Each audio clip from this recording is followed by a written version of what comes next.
भगवान कृष्ण को भगवान विष्णु के 8वें अवतार के रूप में पूजा जाता है। श्री कृष्ण ने समाज को जीवन, कर्म, सकारात्मक सोच, शांति, सत्य की बहुत सी बातें सिखाई हैं। हर बात को लेकर श्री कृष्ण का तर्क जुदा होता है। गीता में उन्होंने अर्जुन को ऐसी बातें बताई जिनसे महाभारत में सफलता मिली। वहीं श्री कृष्ण के उपदेश और श्री कृष्ण के अनमोल विचार जीवन में सफल होने की गारंटी देते हैं। श्री कृष्ण कहते हैं कि समय हमेशा चलता रहता है, कभी रुकता नहीं। यदि आज बुरा समय है तो कल अच्छा होगा। इसलिए आप बिना किसी स्वार्थ के सिर्फ कर्म कीजिए, फल समय खुद देगा। दोस्तों, हमें दुखों से कभी निराश नहीं होना चाहिए। ये दुख हमें अंदर से तोड़ते जरूर हैं, लेकिन टूटने से ही हमारे नए व्यक्तित्व का जन्म होता है। याद रखें, संसार में जो कुछ भी टूटा है उससे नए अंश का जन्म हुआ है। जैसे जब बादल टूटता है तो उससे जल निकलता है, अर्थात बरसात होती है।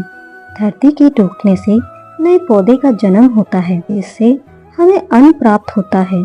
और अगर एक पत्थर को तोड़ा जाए तो उससे एक सुंदर मूर्ति बनाई जा सकती है। अर्थात टूटना विकास का ही पर्याय होता है।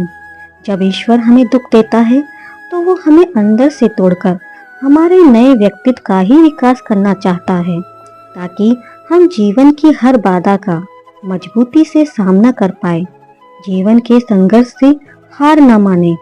याद रखें, महाभारत के जो भी अच्छे पात्र थे, चाहे वो माता कुंती हो या पांडव या फिर द्रौपदी, उन्होंने जीवन भर दुखों का सामना किया, जबकि श्री कृष्ण उनके साथ थे।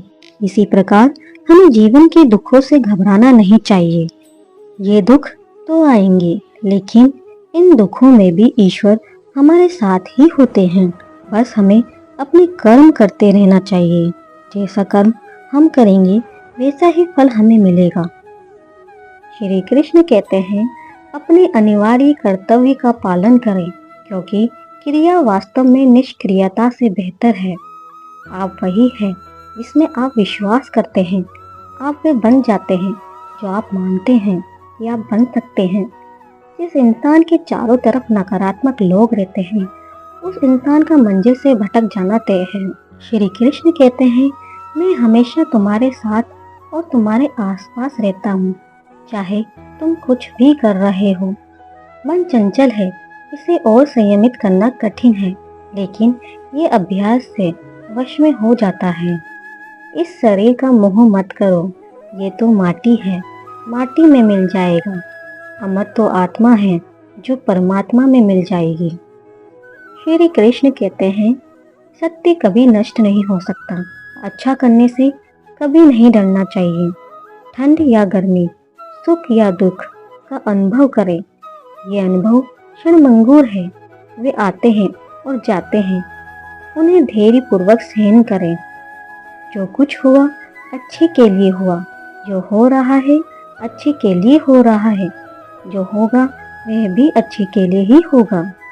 श्री कृष्ण कहते हैं, वे सब कुछ करो जो तुम्हें करना है, लेकिन लालच से नहीं, अहंकार से नहीं, वासना से नहीं, ईर्ष्या से नहीं, बल्कि प्रेम, करुणा और भक्ति के साथ। दोस्तों, अगर आपको ये वीडियो अच्छा लगे तो हमें मोटिवेट करने के लिए आप चैनल को सब्सक्राइब कीजिए, लाइक कीजिए और कमेंट में एक छोटा सा राधे राधे और जय श्री कृष्णा लिख दीजिए।